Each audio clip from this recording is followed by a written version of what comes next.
On August 14th, at exactly 2:13 AM, every phone in the town of Harbour Point vibrated at once. The message read, "Mandatory evacuation, storm impact in 47 seconds. There was no storm, the sky was clear. Weather radar showed nothing within 200 miles. Residents would later confirm something even stranger. The alert did not say possible impact, it gave a countdown, 47 seconds, and it was already running.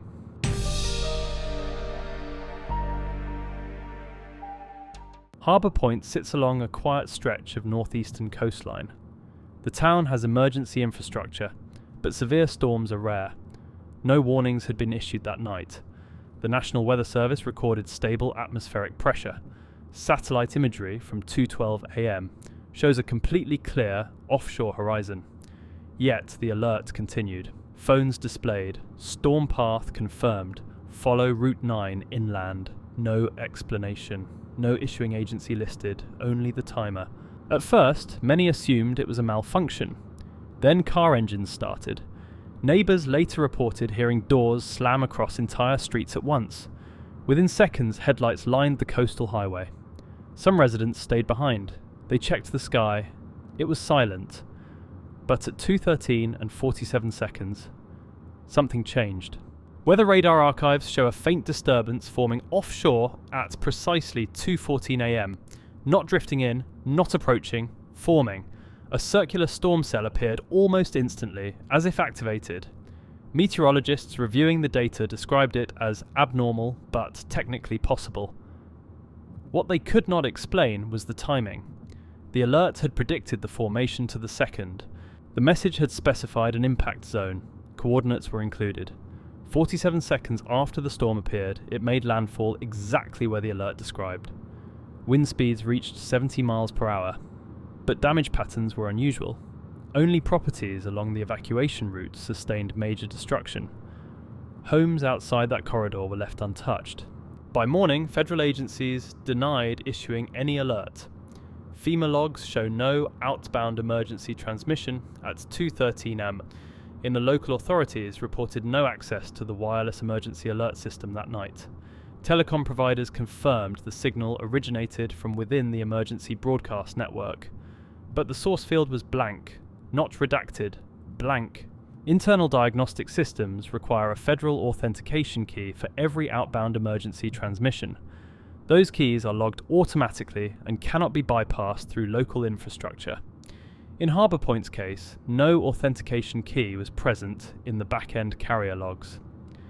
Engineers reviewing the transmission described it as self-validating, meaning the emergency network accepted the alert as legitimate, even though no originating authority existed in the database.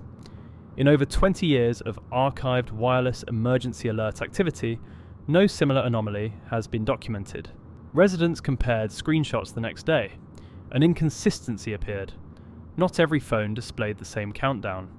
Some received the alert at 2:12 and 13 seconds, others at 2:12 and 58 seconds. The message always promised impact in 47 seconds. But for some residents, the storm formed before their countdown reached zero. A local amateur radio operator recorded interference moments before the alert. His equipment logged a burst of static at 2:12 AM. Embedded beneath the distortion was a voice, low, mechanical, brief. 3 words repeated twice, "Leave now." The recording was later analysed. No known broadcast frequency matched the signal. Structural engineers documented the destruction zone. Every damaged property shared one detail. Each address had been listed in the evacuation alert metadata.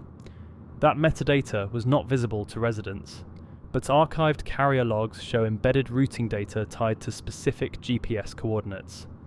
The storm did not wander. It traced the route outlined in the message, then dissipated immediately after crossing it. At 3:04 AM, a second alert was issued. Phones vibrated again. The message was shorter. Impact complete. Meteorological records show the storm cell was still active for another 11 minutes, but wind speeds began decreasing at exactly 3:04. As if the system had been turned off. The following morning, many residents reported something else. The alert had vanished.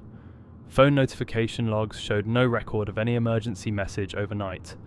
Screenshots remained, but carrier databases listed no outgoing alert transmission. Internal audit reports from Marpoint's telecom provider labelled the incident as unattributed emergency event. 6 months later, Harbour Point installed new broadcast infrastructure, updated towers, new firmware, revised federal oversight.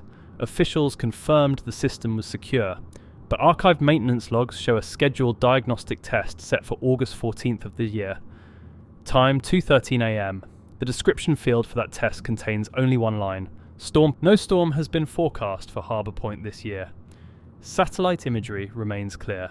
Atmospheric pressure is stable, but the predictive synchronization protocol remains active, and the system clock continues to count down.